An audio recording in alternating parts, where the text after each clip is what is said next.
नमस्कार दोस्तों।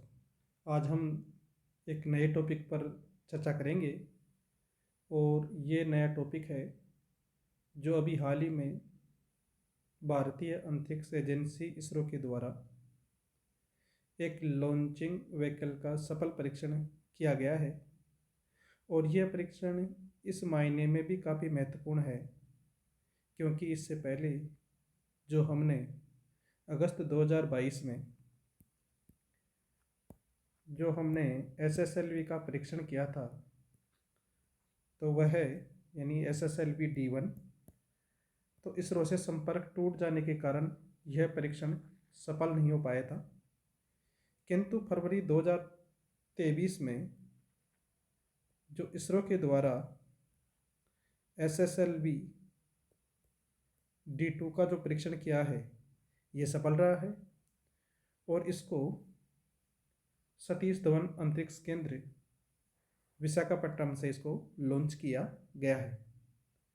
SSLV की अगर बात करें तो स्मॉल सैटेलाइट लॉन्चिंग व्हीकल, जो किसी भी उपग्रह को या पेलोड को पृथ्वी की निम्न भू कक्षा में लगभग 400-500 किलोमीटर की ऊंचाई पर स्थापित करने के लिए उपयोग में लिया जाता है। ये एक ऐसा प्रक्षेपण यान है जिसकी सहायता से कम वजन वाले पेलोड को पृथ्वी की कक्षा में भेजा जा सकता है।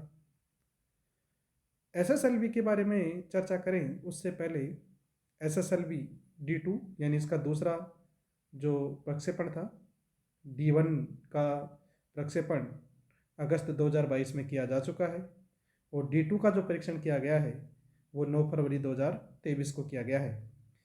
भारतीय अंतरिक्ष अनुसंधान संगठन ने यानी इसरो ने आंध्र प्रदेश के श्रीहरिकोटा में जो सतीश धवन अंतरिक्ष केंद्र है वहाँ से small satellite launch vehicle SSLV D2 के दूसरे संस्करण का सफलतापूर्वक परीक्षण किया है, लॉन्च किया है।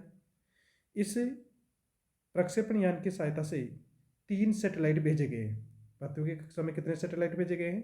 3 सैटेलाइट भेजे गए हैं और इसी के साथ भारतीय अंतरिक्ष अनुसंधान संगठन के द्वारा यानी इसरो के द्वारा अंतरिक्ष के क्षेत्र में एक कीर्तिमान स्थापित करने का भी कार्य किया है। यह भारत को अंतरिक्ष तकनीकी के क्षेत्र में न केवल बढ़त दिलाता है बल्कि सैटेलाइट मार्केट में विदेशी मुद्रा अर्जन का भी एक बेहतर विकल्प उपलब्ध करवाता है, क्योंकि SSLV का उपयोग ऑन डिमांड लॉन्चिंग के लिए भी किया जा सकता है।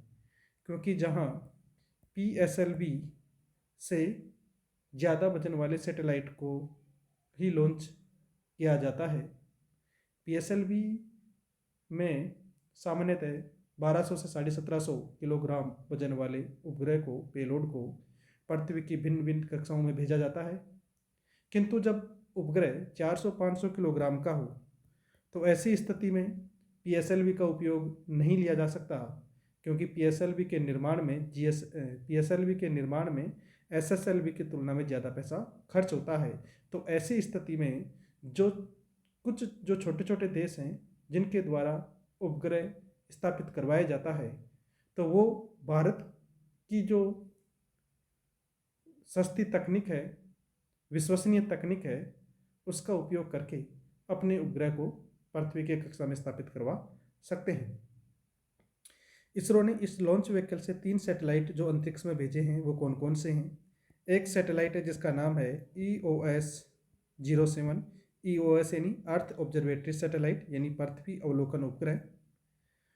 दूसरा है उसका नाम है आज़ादी सेट एक चेन्नई में स्थित एक किड्स इंडिया जो स्टार्टअप है उसके द्वारा विकास किया गया है। आज़ादी सेट 1 जो भेजा गया था वो SSLV D1 की सहायता से भेजा गया था, किंतु वह प्रक्षेपण सफल नहीं हो पाया, इसलिए आज़ादी सेट 2 भेजा गया है। तीसरा जो सैटेलाइट जो भेजा गया है उसका नाम है जेनस 1। ये 3 पेलोड जो SSLV D2 की सहायता से पृथ्वी की निम्न भूकक्षा लो अर्थ ऑर्बिट उसमें भेजे गए हैं। EOS-03, आज़ादी सेट 2 और जेनस 1। बात करते हैं SSLV को लेकर के। SSLV जो 3 चरण वाला, यानी इसमें 3 चरण होते हैं और तीनों चरणों में कौन से प्रणोदक का उपयोग किया जाता है? ठोस प्रणोदक का उपयोग किया जाता है। अगर इसके व्यास की बात करें तो 2 मीटर है, लंबाई इसकी 34 मीटर है। और आगे बात करें तो इसकी सहायता से 500 से लगभग है जो 500 किलोग्राम या 300 किलोग्राम के पेलोड को पृथ्वी की कक्षा में स्थापित करने के लिए उपयोग में लिया जाता है। बात करते हैं इसकी विशेषताओं को लेकर के, तो ये कम लागत, यानी कि SSLV को निर्माण के लिए कम लागत। दूसरा, कम टर्न अराउंड समय, यानी समय कम लगता है इसको असेंबल करने में और लॉन्च करने में। इसके अलावा कई उपग्रहों को समायोजित करने में लचीलापन, यानी एक साथ छोटे छोटे वजन वाले कई उपग्रहों को ले जाने में क्या होता है? सक्षम होता है।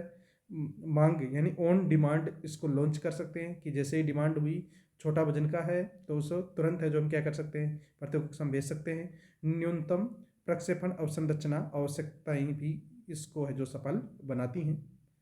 आगे बात करते हैं, अगर बात करें SSLV को लेकर के, तो SSLV का विकास जो किया है वो किसने किया है? इसरो ने किया है।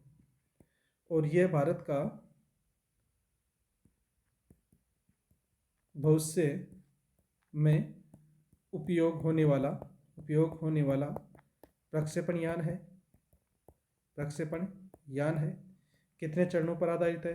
3 चरणों पर आधारित है। तीनों चरणों में कौन सा ईंधन? ठोस ईंधन का उपयोग किया जाता है। ठोस ईंधन का उपयोग किया जाता है। यह है जो यहाँ पर तो क्या होता है? पेलोड होता है। पेलोड में उपग्रह हो सकता है, एसेसरीज हो सकती है। ये अलग अलग इसके 1, 2, 3 बॉक्स हैं। तीनों में क्या भरा होता है? तीनों में भरा होता है प्रणोदक, और प्रणोदक के रूप में क्या होता है? यहाँ पर ठोस प्रणोदक का उपयोग किया जाता है। इसके अलावा इस SSLV की सहायता से 500 किलोग्राम वजन वाले, यानी कि 500 किलोग्राम वजन वाले किसी भी उपग्रह को पृथ्वी की निम्न भूकक्षा में, यानी लो अर्थ ऑर्बिट में 500 किलोमीटर की ऊंचाई पर स्थापित किया जा सकता है। किंतु अगर उपग्रह का वजन 300 किलोग्राम हो तो उसे सूर्य तुल्यकालिक कक्षा में स्थापित किया जा सकता है। पृथ्वी की अलग अलग कक्षाएं हैं जिनमें एक सूर्य तुल्यकालिक कक्षा होती है जो सूर्य के सापेक्ष झुकी हुई होती है। तो जब 500 किलोग्राम वजन का उपग्रह भेजना हो तो 500 किलोमीटर की ऊंचाई पर, जब 300 किलोग्राम का उपग्रह भेजना हो तो सूर्य तुल्यकालिक कक्षा में स्थापित किया जा सकता है। ये बात करते हैं SSLV को लेकर के। और SSLV को ही किस नाम से जाना जाता है? इस SSLV को, यह है SSLV, इस SSLV को ही दूसरा नाम दिया गया है बेबी रॉकेट। यह इसरो का क्या है? बेबी रॉकेट है। इस बात को भी अपने को ध्यान में रखना है। अब बात कर लेते हैं प्रक्षेपण यानों को लेकर के। अगर बात करें प्रक्षेपण यान क्या होता है, देखो प्रक्षेपण यान जो होता है ना, वो रॉकेट तकनीक पर आधारित होता है। कौन सी तकनीक पर आधारित होता है? रॉकेट तकनीक पर आधारित होता है। और किसी भी पेलोड को पृथ्वी की किसी भी कक्षा में, यानी पृथ्वी की चाहे निम्न भू कक्षा हो, मध्य भू कक्षा हो या हाई अर्थ ऑर्बिट हो, तो किसी भी कक्षा में भेजने के लिए प्रक्षेपण यान का उपयोग किया जाता है। प्रक्षेपण यानों के विकास को लेकर के, यानी इसरो के द्वारा जो प्रक्षेपण यान विकसित किए गए हैं उन्हें हम 3 चरणों में देख सकते हैं। पहला जो चरण आता है उसको बोलते हैं ऐतिहासिक प्रक्षेपण यानों के विकास का चरण। पहला चरण कौन सा है? ऐतिहासिक प्रक्षेपण यानों के विकास का चरण। और इस ऐतिहासिक प्रक्षेपण यानों के विकास के पहले चरण की अगर बात करें तो नंबर 1 जिसमें था, सबसे पहले जो अपने पास लॉन्चिंग व्हीकल था उसका नाम था SLV, satellite launch vehicle. Second आया था ASLV, यानी ऑगमेंटेड सैटेलाइट लॉन्च व्हीकल। तो हमने बात की प्रक्षेपण यान, यानी जो रॉकेट तकनीक पर आधारित होते हैं, किसी भी पेलोड को पृथ्वी की कक्षा में स्थापित करने के लिए उपयोग में लिए जाते हैं। इनका विकास इसरो के द्वारा 3 चरणों में किया गया। पहला चरण जो आता है उसमें आता है ऐतिहासिक प्रक्षेपण यानों के विकास का चरण, जिसमें SLV और ASLV का उपयोग किया गया था। 1997 या 1993 और 1982 के आसपास हमने SLV का उपयोग किया। 1987 में हमने ASLV का उपयोग किया और 1993 तक ASLV का हमने उपयोग किया है। उसके बाद में आता है, उसके बाद में बात करें तो पहला तो कौन सा हो गया, ऐतिहासिक। ऐतिहासिक। दूसरा कौन सा आ जाएगा, वर्तमान। वर्तमान में उपयोग लिए जा रहे प्रक्षेपण यान। प्रक्षेपण यान। और इसमें कौन कौन सा आएगा, इसमें आएगा कै PSLV polar satellite launch vehicle, क्या आएगा GSLV, क्या आएगा sounding rocket. Sounding rocket. Sounding rocket को लेकर के हमने एक वीडियो बनाया था RH-500 को लेकर के, 300 को लेकर के, तो वो वीडियो जा करके देख सकते हैं आप। तो PSLV GSLV को लेकर के, इसमें अंतर को लेकर के RS 2021 में जो मेंस हुआ था उसमें 5 नंबर का क्वेश्चन ये पूछा गया है। इसलिए प्रक्षेपण यानों से संबंधित जो क्वेश्चन आते हैं वो काफ़ी टॉपिक इंपॉर्टेंट हो जाता है। तो ये हो गया वर्तमान के प्रक्षेपण यान। फिर बात करते हैं भविष्य के प्रक्षेपण यान। भविष्य के प्रक्षेपण यान, उसमें नंबर 1 आता है RLV reusable launching vehicle TD technology demonstration. दूसरा जो आता है वो इंटीग्रेटेड लॉन्चिंग व्हीकल, एकीकृत प्रक्षेपण यान। तीसरा जो आता है SSLV small satellite launching vehicle, SSLV। तो SSLV जो है वो तीसरा चरण है जिसे भविष्य के प्रक्षेपण यानों के नाम से भी जाना जाता है, जिसके बारे में हमने अभी बात की थी। तो SSLV को लेकर के हमने क्या क्या कहा, SSLV इसरो के द्वारा बनाया गया भविष्य का प्रक्षेपण यान है जिसे बेबी रॉकेट के नाम से जाना जाता है।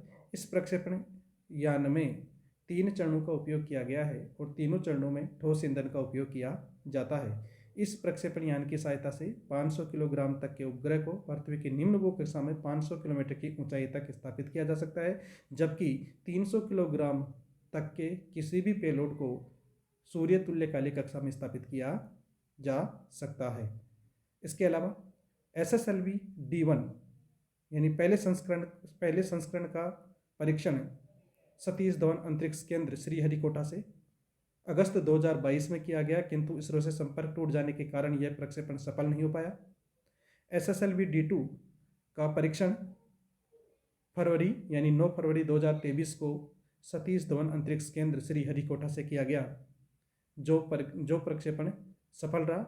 और इस लॉन्चिंग व्हीकल के साथ इसरो के द्वारा 3 उपग्रह को पृथ्वी की निम्न भू कक्षा में भेजा गया है, जिसमें एक उपग्रह अर्थ ऑब्जर्वेटरी सैटेलाइट 07 है, दूसरा है आज़ादी सेट 2 और तीसरा है जेनस 1।